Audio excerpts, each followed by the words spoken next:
Bismillahirrahmanirrahim. Assalamualaikum warahmatullahi wabarakatuh. Alhamdulillah wassalatu wassalamu ala Rasulillah wa ala alihi wa sahbihi wa mawalah. Wala hawla wala quwata illa billahi wa ba'd. Melanjutkan hadis ke-6 dari kitab Arba'in Nawawi. Qala al-muallif rahimahullahu ta'ala al-imam an-Nawawi an Abi Abdillah Nu'man ibn Bashir radhiyallahu anhum. Qala sami'tu Rasulullah sallallahu alaihi wasallam yaqul innal halala bayyin wa innal harama bayyin wa bainahuma umurun mushtabihat la ya'lamuhunna katsirun minan nas faman ittaqa syubhat istabra'a li dinihi wa irdihi wa man waqa'a fi syubhati waqa'a fil haram karra'i yar'a hawlal hima yushiku an yarta'a fihi ala wa inna likulli malakin himan ala wa inna himallahi maharim ala wa inna fil jasadi mudghatan idza salahat salahal jasadu kulluh wa idza fasadat fasadal jasadu kulluh ala wa hiyal qalb. Dari Abu Abdillah Nu'man ibn Bashir radhiyallahu an, aku mendengar Nabi sallallahu alaihi wasallam bersabda, sesungguhnya yang halal itu telah jelas dan yang haram pun telah jelas. Sedangkan di antara yang halal dan yang haram itu ada perkara-perkara syubhat atau samar yang banyak manusia tidak mengetahui hukumnya. Barang siapa menghindari dari yang syubhat atau yang samar, maka ia telah membersihkan agama dan kehormatannya. Barang siapa yang jatuh ke dalam perkara syubhat atau samar, maka dia telah jatuh kepada perkara haram. Seperti penggembala yang berada di dekat pagar larangan milik orang lain, dikhawatirkan dia akan masuk ke dalam. Ketahuilah bahwa setiap raja itu memiliki aturan-aturan. Ketahuilah bahwa aturan-aturan Allah adalah larangan-larangannya. Ketahuilah bahwa di dalam jasad manusia terdapat segumpal daging. Jika dia baik, maka baik seluruh jasadnya. Jika dia rusak, maka rusaklah seluruh jasadnya. Ketahuilah yang dimaksud segumpal daging itu adalah hati manusia. Baik. Hadis ini rawinya adalah dari Abu Abdillah Nu'man ibn Bashir ibn Sa'd ibn Sa'labati al-Ansari al-Khajrazi. Nu'man ibn Bashir adalah orang Ansar dan dia dari kabilah Khajraj. Kabilah terbesar dari kabilah-kabilah Ansar itu Khajraj. Di sana ada Aus. Dan gelarnya Abu Abdillah. Kunyahnya Abu Abdillah. Ingat, Nu'man bin Bashir ini adalah bayi yang pertama lahir setelah hijrah Nabi dari kalangan Ansar. Tapi dari kalangan muhajirin namanya Abdullah ibn Zubair. Jadi ketika Rasul hijrah dari Mekah ke Madinah, maka ada dua manusia lahir. Satu dari muhajirin Abdullah ibn Zubair, putra Asma bintu Abi Bakar, pasangan Zubair bin Awam, yang Aisyah radhiyallahu anha suka menggendong Abdullah ibn Zubair ini. Saking sayangnya Aisyah dengan Abdullah ibn Zubair, maka orang memanggilnya Aisyah dengan kata-kata Ummu Abdillah. Tapi dari kalangan Ansar, yang pertama kali lahir setelah hijrah Rasul adalah Nu'man ibn Bashir. Maka di awal maulud ba'dal hijrah minal Ansar. Bayi yang pertama lahir dari kalangan Ansar setelah hijrahnya Nabi sallallahu alaihi wasallam. Lah, keluarga Nu'man ibn Bashir, ayahnya seorang sahabat. Bashir ibn Sa'ad seorang sahabat. Dan ibundanya juga sama. Ammarah bintu Rawaha adalah seorang sahabiyah. Dia saudara daripada Abdullah ibn Rawaha ibn Tha'labah. La Nu'man bin Bashir, ketika Nabi SAW datang, maka 14 bulan setelah Rasul di Madinah beliau lahir.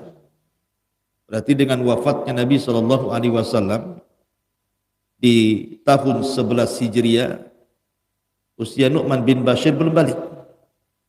Karena lahir 2 Hijriah, Rasul meninggal 10 Hijriah kan. Ya, sekitar 9 tahun usianya. Sehingga tidak banyak menimba ilmu dari Rasul karena masih anak-anak. Nah, salah satu hadis yang ia dengar ketika anak-anak adalah hadis yang kita baca ini. Sami'tu, aku dengar. Kebanyakan hadis-hadis Nu'man bin Bashir ini diambil dari kibarus sahabat. Sahabat-sahabat yang senior. Abu Bakar, Umar, Uthman, dan begitu seterusnya.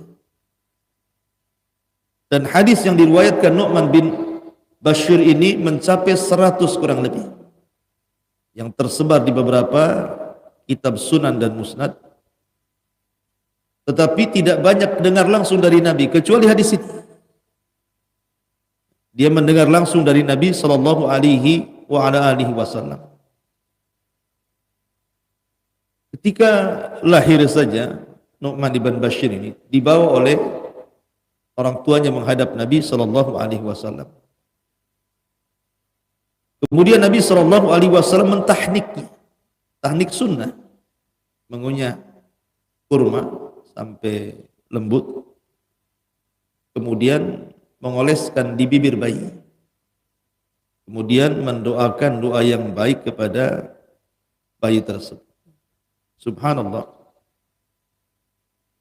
orang tuanya, ibundanya Ammarah bintu Rawaha ini meminta kepada Nabi sallallahu alaihi wasallam supaya Nu'man ini didoakan banyak harta dan anak-anaknya. Ya Rasulullah, tolonglah doakan anak saya ini, kalau sudah besar jadi orang kaya, banyak anak. Itu permintaan ibunya. Tapi Nabi SAW mengatakan, amma tardain an ya'isa kama'asa khalah, kama'asa khaluhu, asha hamidan wa qutila syahidan wa dakhala al-jannah. Amma tardaina, tidakkah kau ridha wahai Ammar, ibundanya Nu'man bin Bashir, agar kelak Nu'man ini kalau sudah besar seperti kondisi paman-pamannya, di mana dia hidup secara terpuji, mati secara syahid, dan Allah masukkan ke dalam surga. Akhirnya Rasul pun mendoakan Nu'man ibn Bashir dengan 3 kalimat ini. Semoga anak ini Kalau kelak sudah besar, asya hamidan, hidup dipuji manusia. Wa qutila syahidan, tapi kelak akan dibunuh secara syahid. Dan Allah akan masukkan ia ke dalam surga.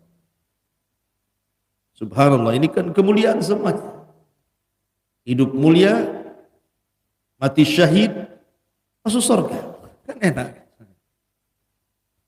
Sementara ibundanya meminta kepada Nabi SAW supaya diberikan kekayaan dan banyak keturunan kan itu.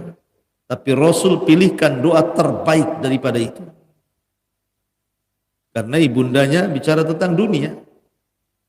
Tapi akhirat pilihkan kepada Nu'man ibn Bashir doa akhirat. Masyarul muslimin yang dimuliakan Allah Subhanahu wa taala. Di antara beberapa pelajaran dari Nu'man ibn Bashir ini, Nu'man ibn Bashir dan keluarganya mengajarkan kepada kita soal keadilan. Suatu ketika ayahandanya karena cinta dengan Nu'man bin Bashir, anaknya banyak, salah satunya Nu'man ibn Bashir. Jadi ayahnya hendak bersedekah memberikan harta kepada Nu'man ibn Bashir.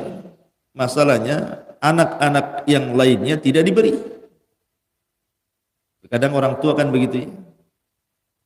Kalau cinta dengan salah satu anaknya, yang lainnya kadang diabaikan. Mungkin karena anak itu sudah merawat dia ketika sakit, tiba-tiba dia berwasiat, nak kalau aku mati, karena engkau yang merawatku rumah ini, ambil, biarkan yang lainnya itu. Dia enggak sayang dengan saya. Banyak orang tua yang seperti itu. Lah, ayahanda Nu'man ibn Bashir ini memberikan harta kepada Nu'man dan tidak memberi kepada anak-anak yang lainnya. Tapi istrinya Ammarah ibn Rawahah ini kurang setuju. Karena tidak dibagi rata anak-anak. Sehingga kemudian ibundanya meminta suaminya, tidakkah kau datang kepada Rasul meminta persaksian bahwa engkau memberikan harta itu kepada Nu'man ibn Bashir dan mengapa tidak memberikan kepada yang lain?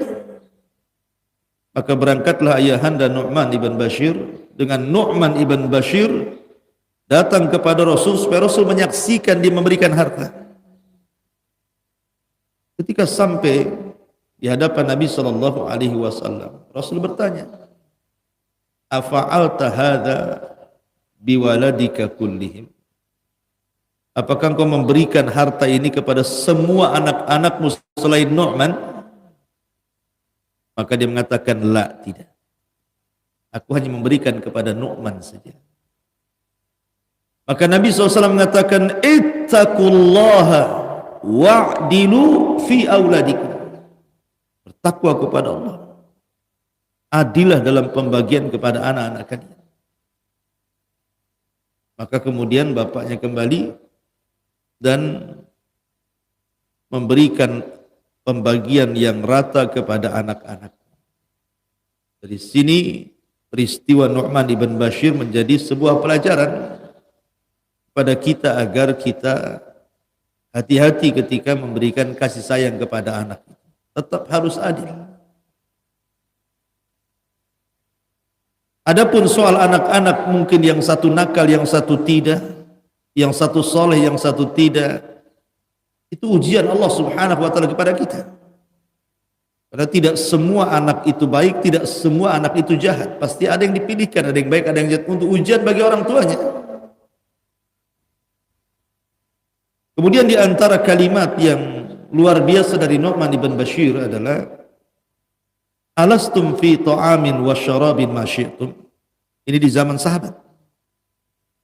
Nu'man ibn Bashir melihat kemegahan, karena kan dia kan jadi wali, jadi gubernur di zaman Muawiyah di Kufah, diangkat jadi gubernur di Kufah ketika di zaman Muawiyah menjadi penguasa. Setelah Hasan ibn Ali menyerahkan kekuasaannya kepada Muawiyah. Muawiyah itu suka dengan Nu'man bin Bashir. Padahal ma'asyiral muslimin yang dimuliakan Allah Azza wa Jalla, Nu'man ibn Bashir ini adalah salah seorang yang diutus oleh keluarga Utsman ibn Affan saat terbunuh. Utsman kan dibunuh dengan cara sadis oleh kelompok Sabaiyah.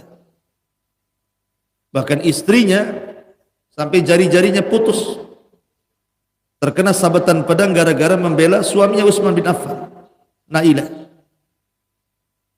Lah yang membawa pakaian yang berlumuran darah Utsman dan juga potongan-potongan jari istrinya itu yang membawa ke Syam adalah siapa? Nu'man bin Bashir. Dia membawa pakaian Utsman yang berlumuran darah dan jari jemari Nailah, istri daripada Utsman, dibawa ke Syam.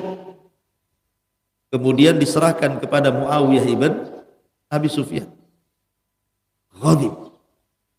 Tentu Muawiyah murka. Kenapa? Karena Utsman itulah masih satu kerabat dengan Muawiyah, dari sama-sama dari Bani Umayyah. Dan yang menempatkan dia gubernur pun adalah Utsman bin Affan. Makanya kemudian Muawiyah ibn Abi Sufyan senang dengan Nu'man ibn Bashir dan menjadikannya wali di Kufah. Nah di Syam itu kan kehidupannya beda dengan Mekah dan Madinah. Mereka penuh dengan dunia, kenikmatan. Sehingga Nu'man ibn Bashir radhiyallahu anhu mengatakan, alastum fi ta'amin wa syarabin masyitum? Bukankah kalian hidup senang, banyak makan, banyak minum, kalian bisa makan dan minum sesuka kalian? Apa kata Nu'man? Laqad ra'aitu nabiyakum. Aku telah melihat nabi kalian. Wa ma yajidu minad daqali ma yamla'u batna. Beliau tidak pernah makan enak. Bahkan beliau hanya makan daqal. Daqal itu kurma yang sudah kering sekali. Itulah yang memenuhi perut nabi kalian Muhammad sallallahu alaihi wasallam. Adapun wafatnya Nu'man ibn Bashir radhiyallahu an, wafat setelah Yazid ibn Muawiyah. Muawiyah meninggal, kemudian kekuasaannya diserahkan kepada anaknya Yazid ibn Muawiyah. Lah, ketika Yazid ibn Muawiyah meninggal dunia, maka diteruskan dengan anaknya namanya Muawiyah bin Yazid. Jadi nama orang itu bolak-balik di situ aja kan. Kakeknya Muawiyah, anaknya Yazid bin Muawiyah, anaknya lagi Muawiyah bin Yazid. Kalau orang dulu kan biasanya dicantel-cantelkan nama orang tuanya, nama kakeknya gitu. Sama juga sekarang gitu, namanya panjang-panjang diselipin nama dia gitu.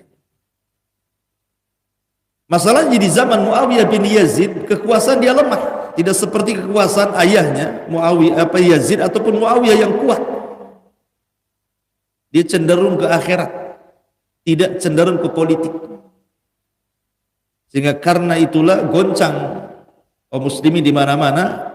Maka dari Madinah tiba-tiba Abdullah ibn Zubair, tadi saya katakan bayi yang pertama lahir dari kalangan muhajirin, tiba-tiba memproklamirkan dirinya menjadi khilafah. Karena udah kacau kekuasaan kaum muslimin, di sana pecah sini pecah gitu kan, tidak bisa ditangani oleh Muawiyah bin Yazid. Maka Abdullah bin Zubair dari arah Madinah langsung memproklamirkan jadi khalifah. Banyak orang berbayat dari mana-mana.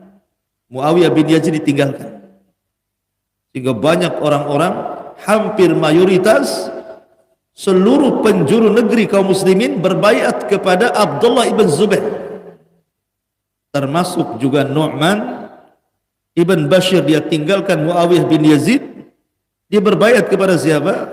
Abdullah ibn Zubair. Maka penduduk Himsa marah. Gimana kok dia gubernurnya bukan wala kepada Muawiyah bin Yazid, malah walanya ke siapa? Kepada Abdullah bin Zubair.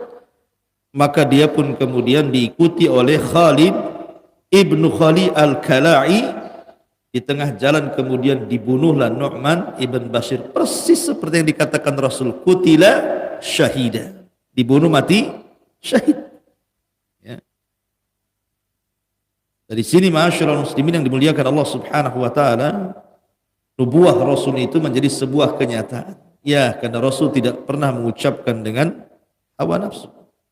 Yang Rasul ucapkan itu wahyu yang diwahyukan kepadanya. Banyak hadis-hadis yang diriwayatkan Nu'man bin Bashir. Salah satunya hadis yang ma'ruf tentang fase-fase yang akan dilalui manusia. Ada namanya fase nubuah, dari Adam sampai Rasulullah. Ada namanya fase khilafah, khulafaur rasyidin, dari zaman Abu Bakar sampai zaman Hasan ibnu Ali. Ada fase namanya mulkan a'zhar, fase dinasti. Fase dinasti itu artinya kerajaan diwariskan kepada keluarga. Dan itu sejak zaman Muawiyah ibn Abi Sufyan, pengasas daulah Umayyah, sampai runtuhnya Ottoman, Turki Utsmani. Ya kan? Itu masih kerajaan dinasti. Tetapi mereka masih bagus walaupun banyak kezaliman, karena mereka masih mengacu pada syariat Islam. Baru kemudian fase keempat disebut mulkan jabariyah, penguasa-penguasa zalim dan diktator.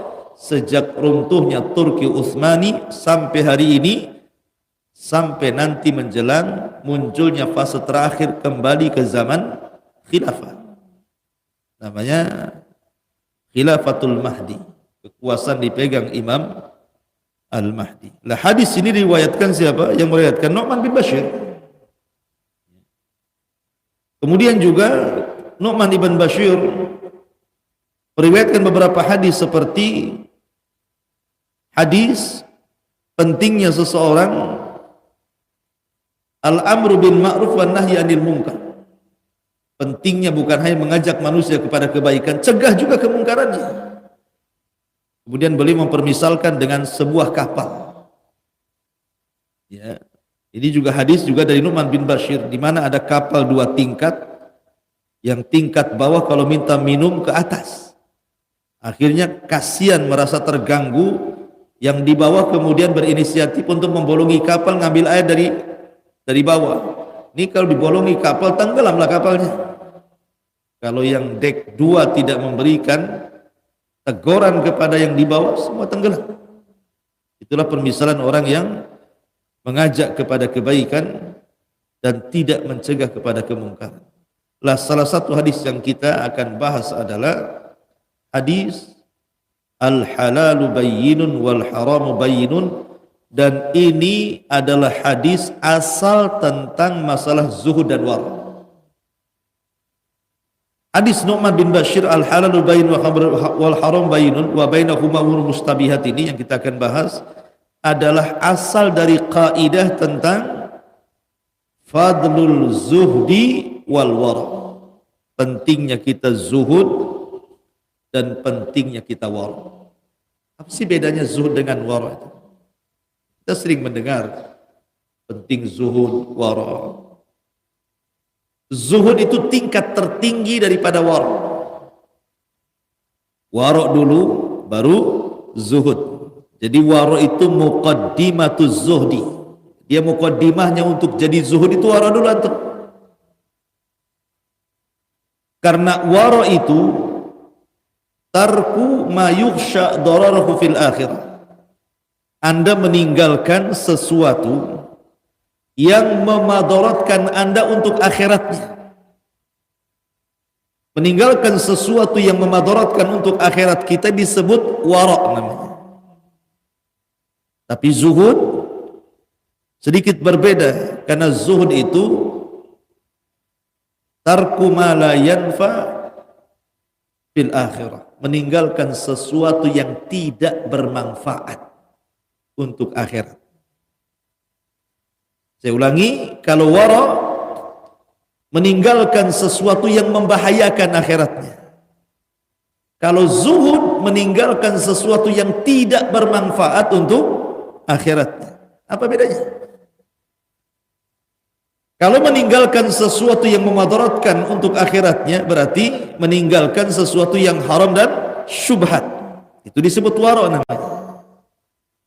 Kalau antum meninggalkan syubhat apalagi yang haram, berarti antum wara. Tetapi kalau antum meninggalkan sesuatu yang tidak bermanfaat karena takut akan memadaratkan akhirat, berarti antum meninggalkan sesuatu yang mubah. Sesuatu yang mubah, yang tidak ada manfaatnya, tidak ada dosa, tidak ada pahalanya, mubah itu kan. Antum sepak bola mubah, olahraga mubah, tapi antum tinggalkan. Hal-hal yang sifatnya mubah antum tinggalkan karena ingin mengejar akhirat, itu disebut zuhud. Berarti wara ini muqaddimah zuhud. Paham sampai sini? Baik. Ya. Baik. Nabi mengatakan innal halala bayyin. Sesungguhnya perkara halal itu sudah jelas. Wa innal harama bayyinun. Yang haram juga sudah jelas. Apa yang dinaskan halal, kita halalkan. Kalau Quran mengatakan halal, hadis mengatakan halal, halal. Apa yang diharamkan Al-Quran dan Sunnah haram, kita haramkan. Apa yang didiamkan, Quran tidak mengatakan halal, juga tidak mengatakan haram, hadis tidak mengatakan halal, ataupun tidak mengatakan haram, maka dalam urusan dunia tetap halal. Tetap halal. Sampai datang dalil yang mengharamkan. Yang halal jelas. Sesuatu yang antum makan yang halal itu kan jelas semua orang tahu. Antum minum jus jeruk, jus lemon, jus durian, halal. Antum makan nasi halal. Yang halal itu jelas sebenarnya. Atau memakai pakaian gitu ya. Tahu oh pakaian ini tidak boleh, haram. Pakaian ini yang boleh, halal. Tahu kita semua, jelas. Yang haram juga jelas. Khamar, babi, anjing, jelas kan itu ya. Atau dalam bab muamalah, riba, zalim dan yang lainnya, jelas. Yang tidak jelas itu yang tengah-tengah. Ini halal ke haram? Syubhat jadinya. Jadi orang yang ragu-ragu, tidak tahu ini halal, ini haram, ini disebut syubhat. Syubhat ini bisa mengantarkan ke halal, bisa mengantarkan ke haram. Kalau antum meninggalkan syubhat karena lebih ke haram, antum meninggalkan syubhat karena lebih ke haram, itu disebut wara. Kalau antum meninggalkan syubhat padahal lebih ke halal, itu disebut zuhud. Makanya tingkatan zuhud lebih tinggi dibandingkan wara. Lalu kenapa kemudian timbul syubhat? Syubhat itu kan samar. Ada beberapa, karena di sini Allah mengatakan, Rasul mengatakan, wa bainahuma umur mustabihat la ya'lamuhunna katsirun minan nas. Dan di antara halal dan haram yang jelas itu ada perkara-perkara samar yang tidak diketahui banyak manusia. Artinya ada yang tahu hukumnya, ada yang tidak tahu. Tapi kebanyakan tidak tahu. Seperti umpamanya ikhtilaf ulama. Ulama berselisih pendapat. Di zaman para sahabat saja, terkadang ada beberapa sahabat itu tidak sampai keterangan kepada dia, terjadi perselisihan. Contoh Sa'ad bin Abi Waqqas. Di awal Islam kalau ruku itu kita harus tatbik begini. Pegang sini ya. Kemudian ruku. Itu di permulaan sholat. Tapi kemudian datang larangan tatbik. Sa'ad bin Abi Waqqas tidak tahu, sehingga terjadi khilaf di sini. Karena Sa'ad bin Abi Waqqas tidak tahu tentang bahwa hadis itu sudah dimansuh, dilarang. Bahwa ruku nggak seperti itu, yang meletakkan tangan di lutut kan itu. Atau contoh yang lain seperti yang terjadi kepada Abdullah ibn Mas'ud ketika bicara soal larangan bicara dalam sholat. Hadis tidak sampai kepada dia bahwa telah turun ayat Al-Quran melarang bicara dalam sholat. Terjadi khilaf. Atau Abdullah ibn Mas'ud dengan Ali radhiyallahu anhu tentang soal hukum nikah mut'ah. Abdullah bin Abbas membolehkan. Datang Ali mengatakan, anta rajulun ta'ih, engkau ini orang bodoh katanya. Nabi sudah melarang, tidak boleh nikah mut'ah di Khaybar sebagaimana melarang keledai peliharaan itu dimakan, kata Ali. Agar terjadi khilaf di sini kan. Lah, terkadang orang-orang yang setelahnya menjadi syubhat, ragu-ragu ini yang benar yang mana, kan gitu ya. Jadi syubhat gitu ya jadinya kan. Yang benar ke yang ini ke yang itu kan. Itu juga karena terjadi khilaf di antara para ulama, orang-orang setelahnya tidak ada yang tahu. Ketika datang keterangan mana yang dimansuh, mana yang dinasikh, kalau dia tidak punya ilmu jadi syubhat jadinya. Tapi Nabi SAW mengajarkan kepada kita agar kita meninggalkan syubhat. Jauh lebih baik dibandingkan masuk dalam syubhat. Contoh, ketika Nabi SAW hendak pulang ke rumah istri-istrinya, di tengah jalan dia menemukan kurma, jatuh satu butir kurma di jalan.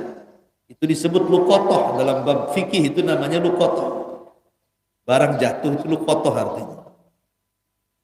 Boleh, seperti namanya di sini antum di belakang ada truk bawa jeruk.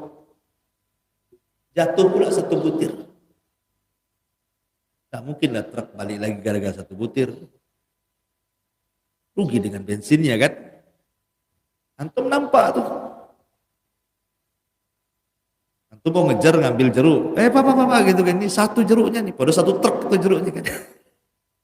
Udah jauh entah kemana truknya itu. Nah, antum diambilnya sama antum, dicari truk udah nggak ada. Itu disebut luqatah, halal dimakan. Boleh dimakan daripada busuk. Tapi kalau jatuh satu karung, dua karung jangan. Setengah truk jatuh antum ambil semua, rampok kan. Nanti kan balik lagi truknya kan. Artinya bahwa Nabi itu menemukan luqatah, kurma jatuh. Pas mau diambil, gak jadi dimakan. Kenapa? Takut kurma ini kurma sedekah. Gak jadi makan. Warah. Kemudian juga kita lihat, nah ini namanya meninggalkan syubhat kan, ragu-ragu antara sedekah atau hadiah itu kan syubhat jadinya kan. Rasul meninggalkan, tidak mau makan. Atau contoh ketika Nabi SAW bersama Safiyah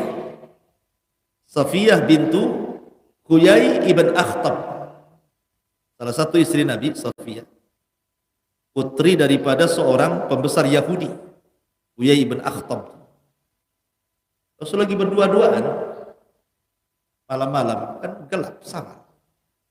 Datanglah dua sahabat lewat. Tiba-tiba ketika berjalan di depan Rasul tergesa-gesa dia jalannya. Kata Nabi SAW, kenapa kalian tergesa-gesa? Saya ini bersama Safiyah istri saya. Sahabat mengatakan, tidak ya Rasul, kami tidak mungkin suudzon kepadamu, seorang Nabi. Tapi Rasul mengatakan tidak, syaitan itu masuk dari jalan darah orang. Kata Nabi gitu kan. Bagaimana Rasul menjelaskan ini Safiyah loh, bukan siapa-siapa. Saya bukan dengan perempuan lain, ini istri saya. Karena gelap-gelap masalahnya. Sahabat tergesa-gesa jalannya. Tapi sahabat mengatakan tidak, kami tidak bermaksud apa-apa wahai Rasul. Tidak, setan itu masuk dari jalan darah orang. Nah, gitu maksudnya. Rasul supaya jangan syubhatkan gitu. Nabi SAW menghilangkan keraguan-raguan di sini kepada para sahabat, karena syubhat itu melahirkan keraguan-raguan. Makanya Abdullah ibn Mubarak suatu ketika belajar, pinjam pena sama kawannya. Dia belajar ke ulama Syam, kemudian pulang ke Irak. Sampai di Irak penanya ke bawah. Pena kawannya ini. Langsung dia tidak mau, hari itu dia datang ke Irak, balik lagi itu membalikan penanya. Kalau kita ke bawah, alhamdulillah, mungkin orang itu nggak ingat pena di bawah. Apalagi nemu dompet itu udah nggak ada warung, nggak ada zuhud itu. Main embat saja. Ibrahim bin Adham, dia suatu ketika beli kurma, satu gantang. Di bawah timbangan ada kurma satu. Dikiranya kurma yang jatuh dari gantang yang sudah dibeli. Diambil kurma itu dimakan. Kemudian dia berangkat dari Mekah ke Palestina, ingin i'tikaf di Masjidil Baitul Maqdis, di Masjidil Aqsa. Selama 3 bulan dia sholatnya tidak khusyuk, baca Quran tidak khusyuk, doa tidak khusyuk. Berpikir dia, kenapa? Apa yang salah dengan saya? Dia terpikir, dosa apa yang saya lakukan? Itulah ulama. Dosa itu mempengaruhi ibadah gitu. Karena kita ini biasa maksiat, biasa aja. Gak merasakan khusyuk, tak khusyuk, ya biasa aja gitu ya. Gak mempengaruhi masalahnya maksiatnya. Jadi akhirnya kemudian terpikir, jangan gara-gara sebutir kurma yang dibawa gantang gitu. Balik dia dari Palestina ke Mekah, nyari penjual kurma itu. Rupanya yang jual, yang dulu dia beli berbeda dengan yang sekarang dia mau nanyakan kurma yang jatuh. Dulu orang tua yang jual, sekarang anak muda. Sehingga kemudian ditanya, mana penjual yang lama tuh? Kata anak muda ini sudah meninggal. Lah kamu siapa? Saya anaknya. Kemudian dicerita, dulu saya ngambil kurma di bawah gantang. Saya pikir itu kurma saya yang sudah saya beli jatuh dari gantang. Jangan-jangan kurma itu milik bapakmu, bukan bagian dari kurma yang tertakar di gantang itu. Padahal kan belum jelas itu. Ya kan? Orang yang pun sudah meninggal. Tapi saking warok zuhudnya Ibrahim bin Adham ini, dia ingin memastikan dan dia minta maaf kepada penjual itu. Masalahnya dia mengatakan, kalau saya maafkan Pak, masalahnya anak bapakku 10. Alamatnya ini. Didatangi semua anak-anaknya minta maaf gara-gara 1 butir. Kita ini terbalik, kalau beli buah-buahan gak diizinkan, main ambil dimakan. Ya kan? Umumnya kan begitu ya. Beli dukuh nih, gak pernah izin cicipi ya bang? Nah, enggak. Cut, gak mau saya. Udah kemakan itu. Bayangkan, gak ada waroknya di zaman sekarang ini. Ini loh, dia sangka milik dia. Ini sudah tahu milik yang jual, tetap aja diambil. Habis gak enak dicelaknya pula penjual, kan kurang ajar. Sudah ngambil, gak enak dicelak kan gitu. Habis itu gak beli, ini gak dibayar yang tadi yang kecut tuh. La haula wala quwwata illa billah. Memang gak ada warung, gak ada zuhud zaman sekarang ini. Jadi bagaimana Ibrahim bin Adham mengajarkan kepada kita warok terbebas dari syubhat.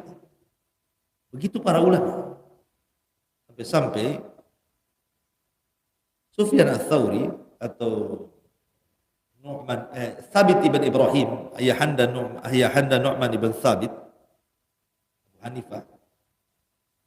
Namanya kan Nu'man bin Thabit Abu Hanifah. Ayahnya Thabit ibn Ibrahim. Thabit ini suatu ketika dia memakan 1 butir apel yang ada di air yang mengalir. Karena dia sedang lapar, sedang haus, kok nemu air, kan namanya thalabul ilmi zaman dulu kan jalan kaki. Nemu sungai, wah seneng dia. Sudah lapar, ada apel pula di situ. Ya kan? Terbawa arus air, termakan baru 1 suap, terpikir, ini apel siapa ini? Nah, kan orang dulu begitu. Jangan apel orang. Dicarinya sampai dari hilir ke hulu. Rupanya di hulu ada kebun apel. Jangan-jangan dari sini. Coba minta maaf. Supaya dimaafkan, dia sudah termakan sedikit. Kalau kita nemu, jangan nemu dompet. dompetnya dibuang, isinya diambil. Kan itu zaman sekarang ya kan. Bahkan Sufyan Ats-Tsauri dia bekerja di kebun delima. Majikannya mengatakan, ambilkan ya Sufyan Ats-Tsauri, ambilkan delima. Ambil delima. Kecut. Marah majikannya. Kau sudah bekerja berapa bulan di sini? Sekian bulan wahai Tuhan. Ambilkan lagi. Kecut lagi sampai 3 kali. Kenapa kau tidak bisa bedakan mana delima manis, mana delima kecut, mana delima yang berkelas, mana tidak? Mana delima ini ciri-cirinya enak, ini ciri-cirinya enggak? Apa kata Sufyan Ats-Tsauri? Bukan saya tidak bisa membedakan, wahai Tuhan. Saya selama tinggal dan bekerja di kebunmu ini, Engkau tidak mengizinkan aku untuk memakannya, baik yang ada di tangkainya ataupun yang jatuh. Sebab itu aku nggak bisa membedakan mana rasa. Kan? Kalau sekarang penjaga kebun, dia yang pertama kali makan buaya. Majikan saya itu punya kebun mangga dulu. Yang pertama jual itu yang punya kebun. Jadi dari situlah makanya waronya sudah nggak ada lagi di sana. Padahal hadis ini adalah kaidah yang besar bicara tentang wara di sini. Faman ittaqa syubhat faqad istabra'a li dinihi wa irdihi wa man waqa'a fi syubhat waqa'a fil haram. Barang siapa yang jatuh kepada perkara syubhat, jatuh kepada haram. Kata para ulama, maknanya siapa yang memudah-mudahkan dengan perkara syubhat pasti akan memudahkan dengan perkara haram. Siapa yang hati-hati tentang perkara syubhat, maka dia lebih hati-hati dari perkara haram.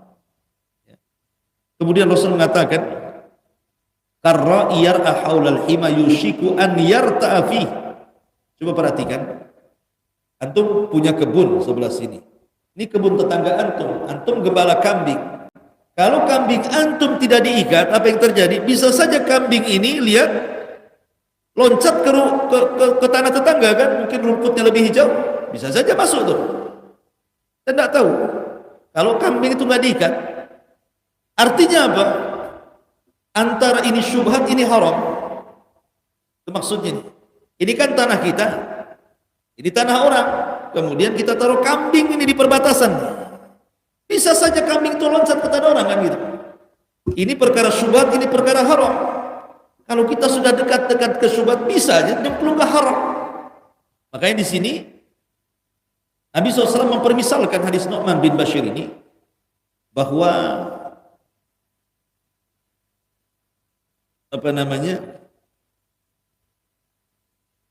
waman waqa fi syubhat waqa fil haram karra'i, seperti penggembala yar'a haulal hima, yang sedang menggembala kambing di sekitar tanah larangan, tanah milik orang lain.